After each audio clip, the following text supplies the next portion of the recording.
Yang saya hormati sahabat lama saya, Bang Fauzi Qadir. Ini teman saya 50-40 tahun lalu. Pak Salih Yasin, Pak Nastion, dan tokoh-tokoh yang ada di sini semua. Pak Rahmat, adik kelas saya di Institut Teknologi Bandung. Saya dari tadi ada di sini. Sebenarnya kenapa saya di ruangan ini, karena saya mau belajar tentang persoalan yang ada di Riau. Karena 10 tahun ini saya hidup dengan kekerasan. Saya melawan Presiden Jokowi selama 10 tahun bersama Jumhur dan Rocky Gerung, sampai saya diundang oleh Jumhur dan Pak Rocky Gerung itu sudah berkali-kali diundang Pak Prabowo, dan kita menolak kemarin karena ada Jokowinya di situ. Jadi 10 tahun saya kehilangan waktu. Ya, saya sama Jumhur dulu mendirikan Center for Information and Development Studies bersama Dr. Adi Sasono dan Habibie di era Habibie. Jadi sebenarnya kita punya tradisi mengkaji cukup lama, tapi kehilangan kemarin 10 tahun waktu saya karena perlawanan itu. Nah, pada saat ini karena rejimnya berganti dengan orang yang menurut saya waras, ya, kalau kemarin Jokowi nggak waras, kalau Prabowo waras. Jadi dengan kewarasan Prabowo ini kita berharap bahwa apa yang kita diskusikan ini bermanfaat, insya Allah. Karena kalau bapak ibu undang saya pada saat Jokowi berkuasa, kita bicara ini, itu pasti masuk tong sampah. Karena apa? Karena Jokowi itu otaknya sincang. Dia nggak ngerti apa yang kita bicarain. Sorry, saya diundang Pak Luhut bin Sarpanjaitan untuk jadi juru bicara Jokowi tahun 2017. Saya tolak. 2018 saya diundang teman saya kos, namanya Dr. Pramono Anung, ya, untuk jadi orang istana. Saya tolak. Jadi saya bukan orang nggak ada pilihan, saya tolak. Karena Pak, saya nggak mungkin melakukan pengabdian kepada orang yang membaca bukunya sincang, nggak mungkin.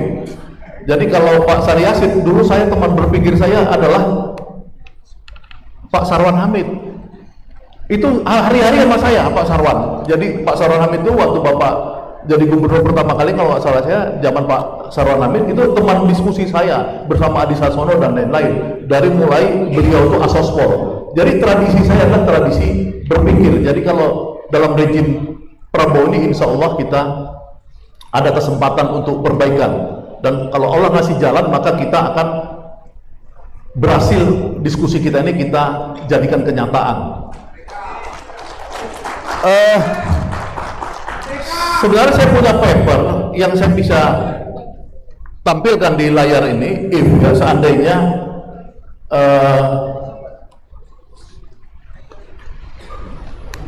sebagaimana saya minta sama panitia tadi malam, kalau bisa ditampilkan, kalau ada di situ silakan bapak-bapak, ibu-ibu sekalian. Jadi kita mulai dengan isu ini ketika diminta oleh Bang Fauzi Qadir ke saya, harusnya bulan Agustus, dan Bung Robert ketemu saya di Bidakara Hotel. Saya mengatakan bahwa isu ini sebenarnya isu yang paling mungkin kita lakukan sepanjang sejarah Republik Indonesia itu bisa kenyataan sekarang potensinya. Kenapa?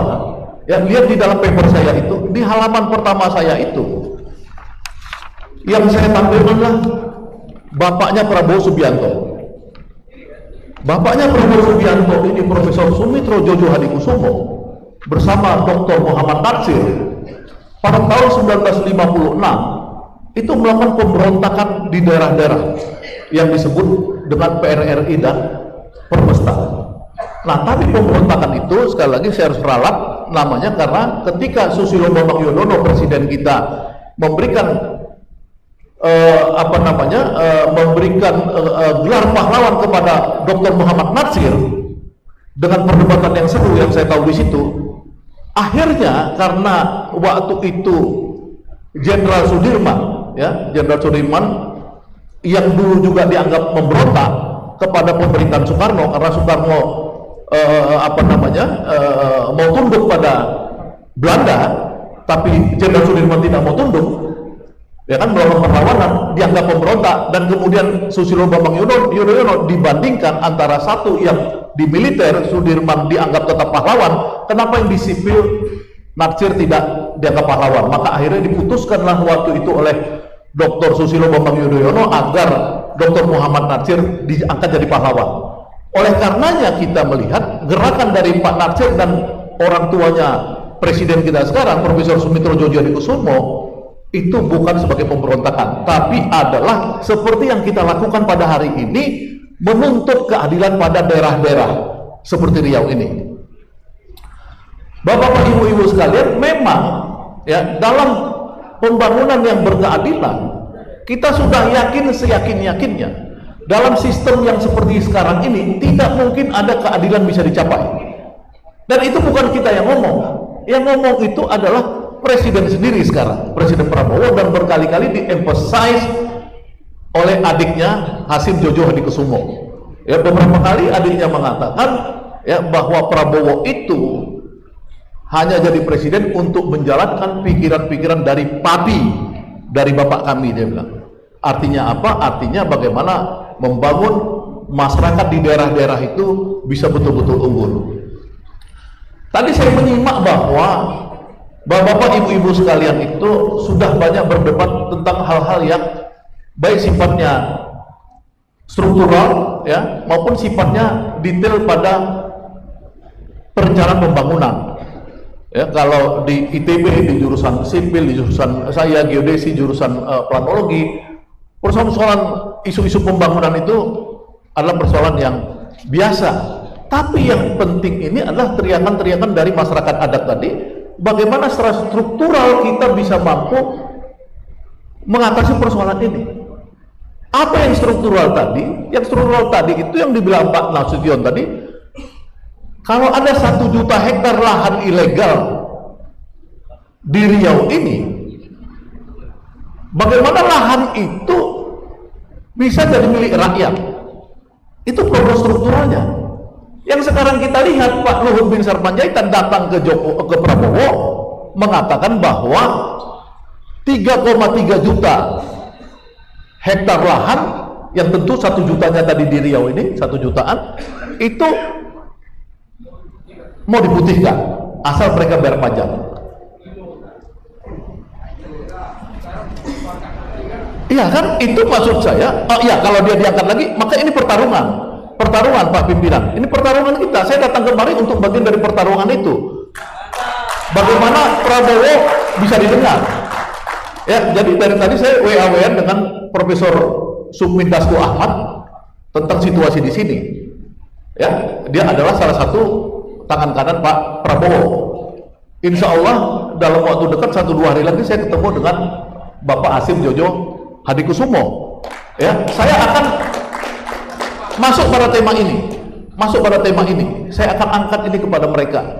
Tentu untuk mencapai nembus kepada Pak Prabowo belum tentu saya bisa cepat. Saya memang sama Jumhur dan Pak Rocky Gerung itu sebenarnya dulu dekat sama Pak Prabowo. Cuman kita kepisah gara-gara ada Jokowi. Ya, tapi insya Allah ke depan bisa bersatu lagi, doain aja. Karena kalau orang baik itu hukumnya itu adalah ketemu orang baik, orang jahat ketemu orang jahat. Kalau bercampur-campur seperti sekarang, mudah-mudahan kesaring sendirinya nanti, insya Allah. Jadi ketika panitia minta saya fokus soal bagaimana ke depan ini kita berbicara ke arah sumber daya manusia. Oh, ada ininya ya, ada oke. Jadi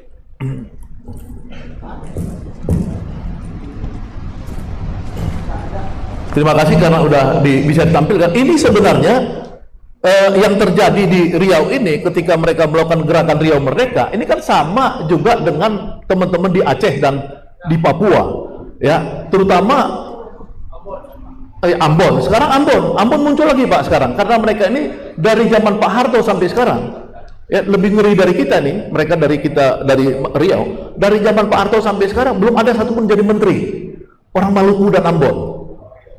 Ya, nah itu kan sebenarnya menyedihkan juga buat mereka, di mana sebenarnya mereka itu duluan berinteraksi dengan negara asing dalam sejarah kita, ya, dengan Portugis. Duluan mereka dibandingin Sumatera dan dibandingin Pulau Jawa, mereka duluan dalam pengertian dijajah.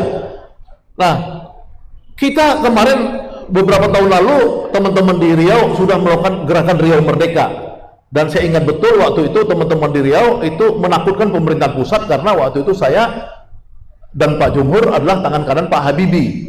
Jadi kita langsung merespon melalui Pak Fauzi Qadir, ya, supaya jangan terlalu kenceng, ya kan, karena takutnya kebablasan, ya kan. Nah, tapi itu cukup efektif untuk membuat apa? Membuat kita diperhatikan. Jadi sekali lagi sebenarnya kita berharap bahwa gerakan-gerakan kita seperti hari ini, minta Riau dapat apa, itu adalah supaya kita diperhatikan. Nah, sekarang ada momentumnya, saya sebut sekali lagi bahwa ini mudah-mudahan bisa diperhatikan. Next. Nah,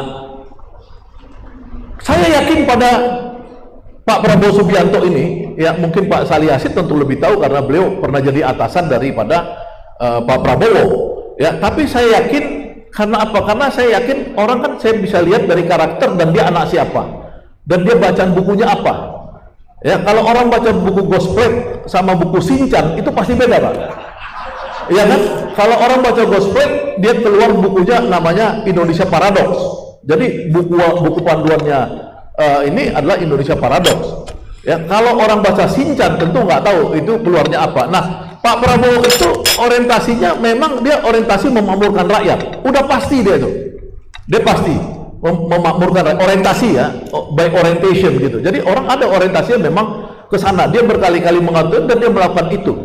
Yang kedua, Hasim sudah mengatakan bahwa ini pikiran dari bapaknya. Nah, disinilah saya bilang rakyat Riau ini perlu mencari peluang ini. Jangan kita orang udah begini Prabowo-nya, kita masih polanya pola lama. Apa pola lama? Pola lama saya bilang tadi, semua orang pengen berkuasa untuk cari cuan, ya, cari uang. Itulah yang terjadi 10 tahun zaman Jokowi. Kalau sekarang kita mudah-mudahan ada kesempatan untuk itu. Next. Nah, bagaimana ketika saya diminta teman-teman untuk memahami sumber daya manusia di Riau, Bang Fauzi Qadir, ya saya coba memotret apa yang terjadi, karena tentu lebih tahu Bang Fauzi Qadir, Bapak yang ada di sini, apalagi Pak Sali Asih daripada saya. Saya hanya bisa memotret melalui angka-angka yang disajikan oleh BPS. Ya kan, angka-angka yang disajikan oleh BPS itu seperti inilah di Riau saat ini. Ternyata mayoritas di Riau ini masyarakatnya itu masih di bawah SMP ke bawah, ya. Yang ada di situ cuma 11,41% orang yang lolos perguruan tinggi, ya. Kemudian 23% yang dia tamat SMA. Nah, kalau kita bayangkan tadi, kita kontraskan dengan kekayaan Riau ini kan sebenarnya nggak masuk akal. Ya, karena apa? Karena ketika kita kontraskan dengan Malaysia atau Malaka aja, ini kita udah kalah jauh. Ini sesuatu yang gila. Jadi pantas kita cemas. Kenapa ketika kita begitu kaya negaranya, kita menjadi yang namanya resource curse dalam bahasa Inggrisnya. Jadi kita dalam kutukan sumber daya manusia. Ada teorinya, kutukan sumber daya manusia. Karena kamu kaya raya sumber daya alam, maka kamu terkutuk menjadi orang bodoh.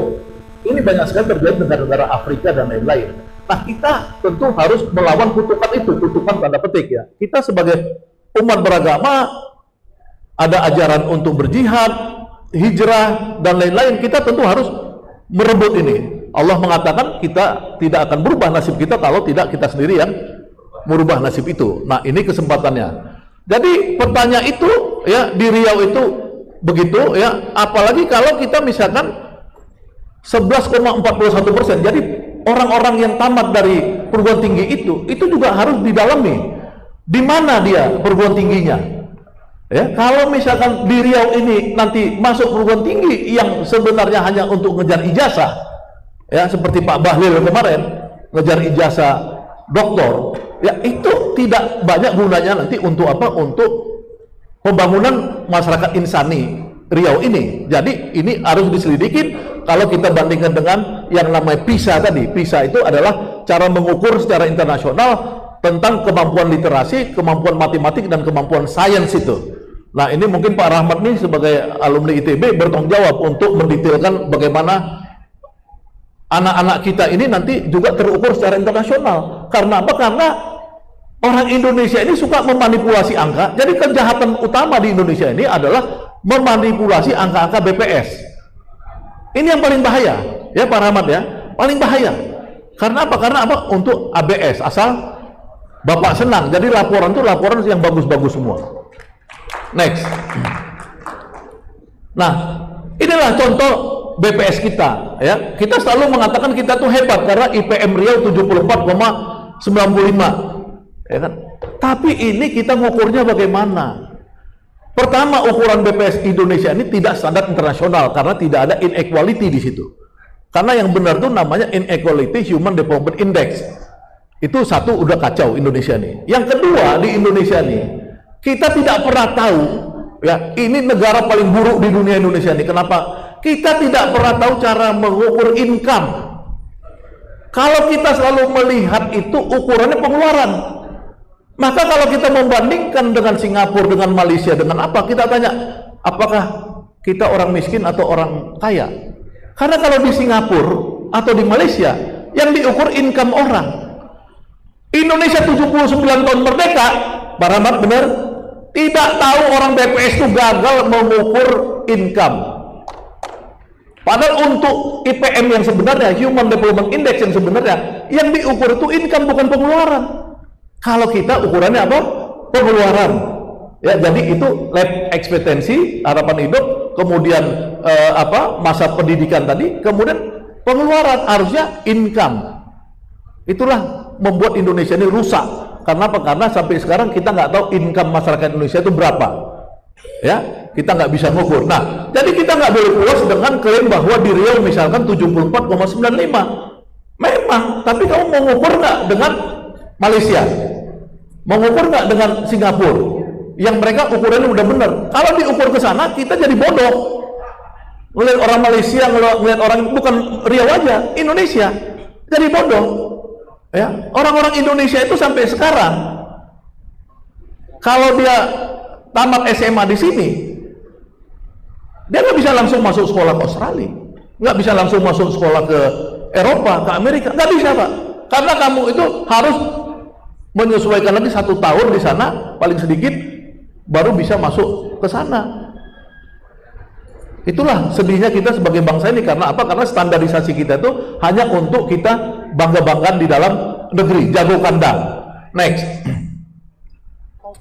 Nah, Riau University misalnya, Riau University itu tidak ada di datanya Time Higher University, rankingnya nggak ada. Kalau dia dimasukkan ke universitas ringkat yang masih memperingkat, yang itu tidak terlalu penting, ya, karena yang penting itu sebenarnya ada 3. Satu QS, quarterly ukurannya world ranking, kemudian THE world ranking, dan satu lagi Shanghai sekarang masuk. Tapi kita di THE nggak ada, Riau University nggak kelihatan. Ya, kemudian di peringkat dunia yang pakai ranking yang lebih rendah, kita 3.835. Inilah cerminan lemahnya pendidikan kita. Jadi kita tadi bangga dengan IPM 74,5, bangga ini bangga itu, tapi ketika di compare ke dunia kita menjadi hilang. Nah, ini refleksi. Ini bukan kasusnya Riau, karena saya bicara di Riau, saya ambil kasusnya Riau, tapi ini di Indonesia, di Institut Teknologi Bandung aja, di tempat saya kuliah, itu buruk. Ya, ITB itu cuma sekitar 300 rankingnya di dunia. Coba lihat Malaysia, next. Nah, lihat Malaysia itu. Bagaimana kalau kita di UI ya, untuk versi yang QS saja 237, di Malaysia banyak yang di bawah 100 Malaysia itu. Padahal dulu orang Malaysia belajar ke Indonesia. Sekarang kita itu malu lihat Malaysia. Malaysia itu banyak yang di 100 besar dunia, kita itu Institut Teknologi Bandung itu udah 281 rankingnya. Lihat, ya, orang bangga kuliah di UI 237. Malah sekarang UI ngasih gelar doktor sama bahlil, nggak jelas 2 tahun gitu, nggak tahu malu. Iya, gitu loh. Jadi memang ini bangsa rusak bukan di Riau aja, karena kita ini terlalu sentralistik, menganggap pusat itu hebat, akhirnya di sana bodoh, kita ikut bodoh. Padahal bapak-bapak, ibu-ibu di Riau, seandainya orientasinya ke Malaysia, orientasinya ke Singapura, mungkin bisa cepat lebih pinter. Nggak perlu merdeka. Merdeka mau dikadir aja, jangan saya. Next. Nah, kemiskinan itu dimanipulasi terus dengan angka-angka. Ya, Riau katanya 6,68, indeksnya di Indonesia 936. Kenapa? Karena kita ini ditipu terus. Coba bayangin, ya kalau tadi Pak Nasution misalkan membagikan, ya, jadi nanti di bawah ini ada. Jadi sebenarnya tingkat produktivitas per pekerja sawit di Riau ini itu 193 juta per tahun, hampir 200 juta. Kalau dibagi aja misalkan rata-rata ke penduduk pekerja itu, katakanlah 20%, 25%, itu masyarakat Riau itu udah dapat 5 juta dalam 1 bulannya. Kalau sekarang kan UMKM aja 3,3 juta UMP maksud saya. Kenapa angka kemiskinan ini dibuat jadi 500.000 untuk ukur angka-angka itu? Jadi angka ini hasilnya dari 500.000 ukurannya, Pak Rahmat. Bukan dari angka 3 juta, 4 juta. Jadi orang yang miskin itu yang di bawah 500.000, Pak. Makanya Riau itu dapat angka begitu dari BPS. Nah, makanya nanti ahli-ahli pemerintahan di Riau harus punya, di luar BPS itu punya kerjaan sendiri supaya dia tahu ukurannya itu apa. Membandingkannya pada siapa? Jangan bandingkan sama Jakarta aja, bandingkan sama Malaysia, bandingkan sama ini. Di Malaysia sekarang itu upah pekerja sawit sudah naik 13%. Ya, sekarang Malaysia itu dari 1.500 ringgit naik jadi 1.700 ringgit di Malaysia. Ya, artinya udah 6 ke 7 juta. Kalau di kita masih 3 jutaan sampai 4 juta. Pekerja sawit siang malam nggak bisa dapat 4 juta. Nah, Bapak Ibu-Ibu sekalian, kalau kita lihat dari apa yang saya sebut tadi itu, kita meragukan data-data statistik ini. Apalagi nanti kita lihat misalkan next. Ya, nah ini contoh misalkan di Riau fakta-fakta bagaimana ini orang yang kesulitan air minum masih tinggi kok. Ini faktanya. Jadi yang diungkapkan sendiri, orang yang untuk pangan aja masih susah. Ya, ini fakta-fakta yang terjadi sekarang. Ya, misalkan orang kesulitan untuk mengakses air bersih aja 37% masih itu kan udah gila masa. Karena apa? Karena air bersih kita itu diambil semua oleh sawit, karena sawit ini kan menghisap habis air bersih. Next, lihat perlindungan kesehatan kita lemah karena di Riau ini rata-rata per 1.000 penduduk cuma ada 1 dokter. 1 dokter umum, 1 dokter spesialis. Ini data fakta yang memang nggak bisa dimanipulasi oleh kenyataan. Makanya BPS harus menyajikan ini gitu loh. Ya, kalau data-data yang suka di quote and quote dimanipulasi itu kalau dia buat relatif nanti, relatif. Tapi kalau udah data begini nggak bisa. Ya, next. Nah, ini yang saya pikir juga penting untuk refleksi kita ke depan untuk anak-anak muda. Ya, ini kalau ketergantungan kita pada rokok begitu tinggi di Riau ini, ya, itu juga akan membuat daya saing kita lemah. Jadi siapapun yang berkuasa nanti, ya, tadi saya lihat banyak calon-calon wali kota katanya datang di sini, ya tolong dipikirkan agar anak-anak muda kita ke depan itu jangan terlalu terjebak pada rokok. Supaya apa? Supaya mereka itu kecerdasannya dan spiritnya lebih kuat lagi dan tidak mengasih uang itu kepada konglomerat pemilik rokok ini. Ini sorry ya, karena saya 30 tahun nggak merokok, 40 tahun. Next. Nah, ini kita bicara ketenaga kerjaan, ya, ketenaga kerjaan di Riau ini. Kalau kita misalkan lihat Riau itu sebenarnya cuma kita berkisar pada 5 bidang aja yang sekarang menyerap ekonominya GDRP, namanya Growth Domestic Regional Development. Itu cuma bidang itu aja, industri pengolahan, perkebunan, ya, pertambangan dan penggalian, perdagangan dan eceran, dan kemudian konstruksi. Tapi kita lihat bahwa sektor-sektor ini tidak tumbuh. Sektor-sektor ini tidak tumbuh. Ada apa? Kenapa sektor-sektor ini tidak tumbuh? Kenapa industri-industri yang ratusan triliun ya uangnya itu tidak tumbuh? Kenapa stuck? Nah, ini problem besar. Kenapa kalau dia nggak tumbuh, bagaimana menyerap tenaga kerja? Nah, di sini nanti kita akan lihat ya bahwa Riau itu membutuhkan sebuah strategi baru menurut saya. Ya, tidak lagi bertumbuh pada industri-industri besar. Industri-industri besar ini yang paling mengerikan misalnya next ya ini ya saya agak kelompat. Coba next, ada satu nggak dari sini? Nggak di bawahnya lagi tuh ya? Bawahnya nggak, atasnya ya. Coba terus oh nggak, udah ya, ini udah. Jadi gini mas saya, jadi sebenarnya industri-industri di Riau ini ya, jadi waktu saya lihat pernyataan pejabat gubernur, mereka bangga 60 triliun ya serapan investasi. Tapi ketika dia menyatakan dengan ini kami sudah memenuhi serapan tenaga kerja, Pak, saya lihat berapa serapan tenaga kerja? 19.000 Pak. 60 triliun nyerap 19.000 itu mau ngapain? Yang cari kerja itu 1 juta lebih, yang diserap 19.000 Pak. Ya ibu kan orang koperasi ya tadi kalau nggak salah Pak. Kalau kita berpikirnya secara koperasi kolektif, dia mikirnya itu bagaimana menyerap tenaga kerja lebih banyak. Kalau yang datang ke Riau ini semua yang hanya menyerap 19.000, kita cuma dipakai lahannya doang sama sumber daya alamnya, habis itu rakyatnya nggak diperhatiin. Ini yang harus dipikirkan, strategi ahli-ahli strategi seperti Rahmat ya, mikir strateginya. Ini orang mau datang, mau masuk kemari, untunginnya apa? Udah dia datang kemari, kantornya di Jakarta. Coba kita seperti di Texas, ya kan? Semua pabrik minyak Amerika itu di mana? Di Texas Pak.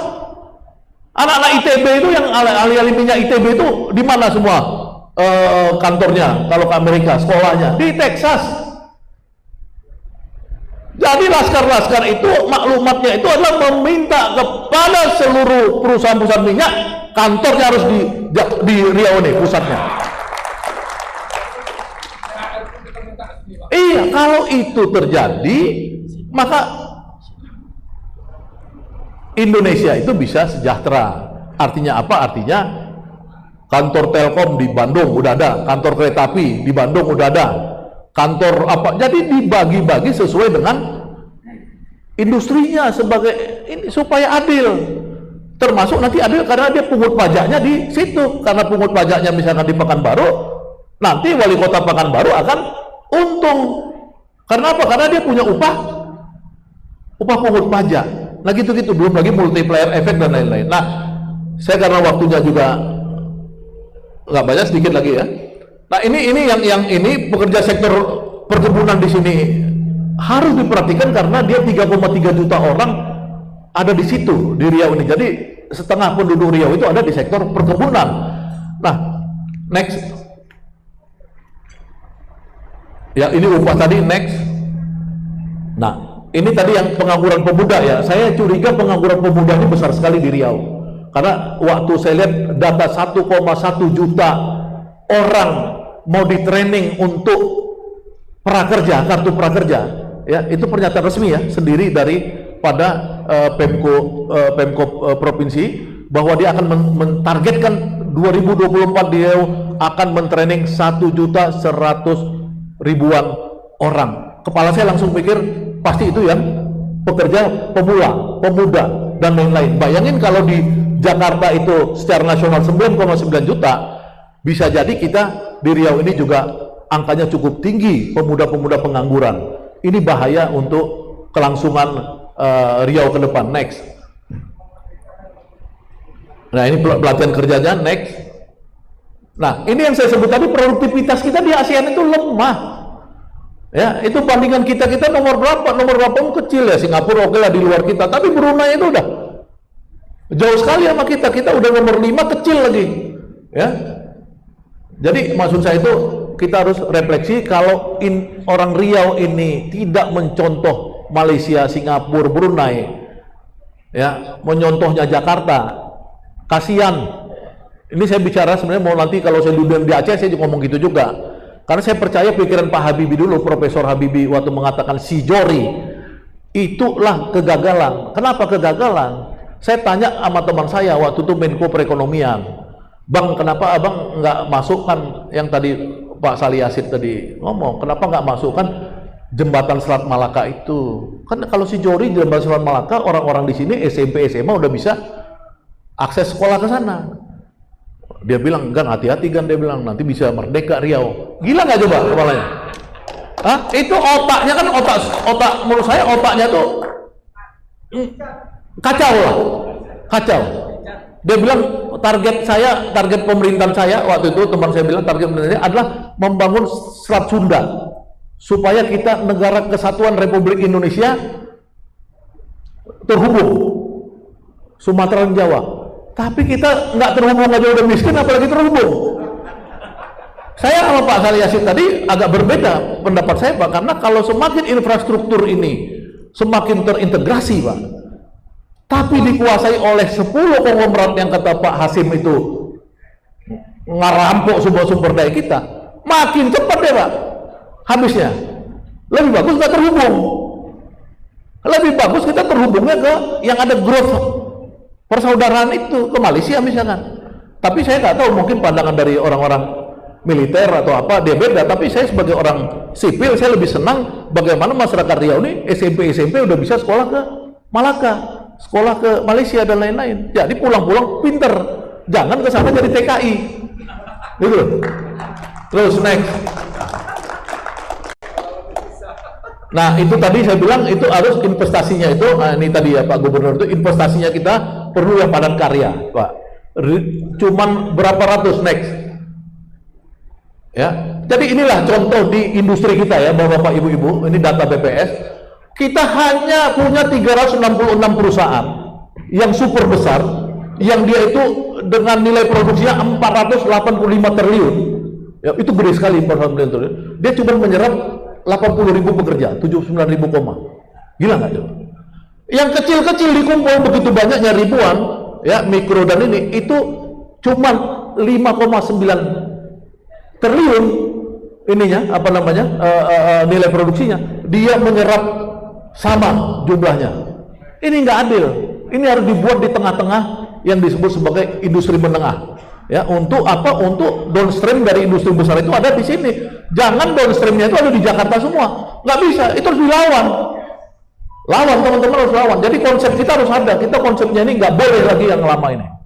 Nggak bisa, Pak. Itu yang 366 itu cukong-cukong ini sekarang harus kita kasih tahu. Ini kita mau Indonesia ini adil dan merata. Kalau nggak ya kita ribut. Terus, next. Nah, ini hati-hati akses internet data di Riau ini ya. Jadi saya mempelajari di Riau ini ada masalah. Orang-orang di Riau ini anak-anak sekolahnya itu bergeser dari punya laptop menjadi punya HP. Ya, laptopnya itu berkurang, Pak. Jadi subsidi laptop apa segala, orang tuanya yang beli laptop nggak sanggup, dia akhirnya pegang HP. Pegang HP ini di Australia umur 16 tahun sekarang udah mulai dilarang, Pak. Di Skandinavia udah mulai dilarang. Karena apa? Karena anak-anak di sana itu ketakutan, ketergantungan pada HP. Di Indonesia ini ibunya sibuk nyuci piring, Bu, sibuk masak, anaknya dikasih HP sebagian ribut. Ini bahaya ke depan, Bu, karena ketergantungan HP itu bukan internet dalam pengertian positif. Ini mungkin perlu dipelajarin lagi. Terus, nah ini kita pokoknya ketimbangan harus disingkirkan ya, karena 10 orang Indonesia ini terlalu mengontrol. 10 orang Indonesia ini lebih kaya dari 114 juta penduduk Indonesia. Siapa yang kemarin ngasih statement adalah Hasim Jojo Hadikusumo. Itu adiknya presiden langsung yang ngasih statement. Nah, next. Nah, inilah yang saya usulkan terakhir nih, Pak Moderator. Pertama ya, kita melihat kenyataan Riau yang kehilangan kesempatan untuk menjadi daerah maju. Ya, jika kekayaan bukan sebagai resource course, dan negara berkomitmen untuk berkeadilan saat ini, sekaranglah saatnya kita membuktikan bahwa Prabowo Subianto ya bisa kita akses dan kita bisa lakukan cita-cita Riau untuk adil dan sejahtera itu. Sekarang saatnya. Yang kedua usul saya, kita harus berorientasi pada Singapura, Malaysia, dan Thailand. Riau ini. Maka Selat Malaka itu harus menjadi tuntutan daripada forum ini. Pak Saleh, saya setuju di situ. Selat Malaka itu harus. Karena apa? Karena kita tidak bisa mengattach suatu daerah yang tumbuhnya begitu pesat kalau kita itu tidak punya orientasi. Orientasi itu penting. Nah, orientasi kewarasan itu adalah kita tembuskan antara Dumai dan Malaka itu. Itu harus menjadi ini. Nah, kemudian yang ketiga itu bagaimana teman-teman itu menuntut kantor-kantor pusat dari perusahaan-perusahaan minyak, perusahaan kelapa sawit apa ada di Riau, kantor pusatnya. Yang tentu diukur nanti kalau dia memang secara ekonominya udah begitu besar, harus kantor Riau dan bayar pajak di Riau. Itu nggak boleh tidak. Iya.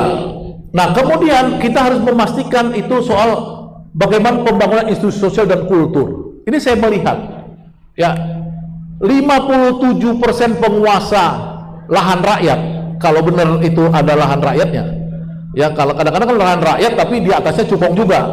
Karena zaman-zaman dulu waktu saya sama Adi Sasono, kita buat inti plasma, ya kan, karena Mas Adi itu koperasi, konglomeratnya manfaatin rakyat buat koperasi.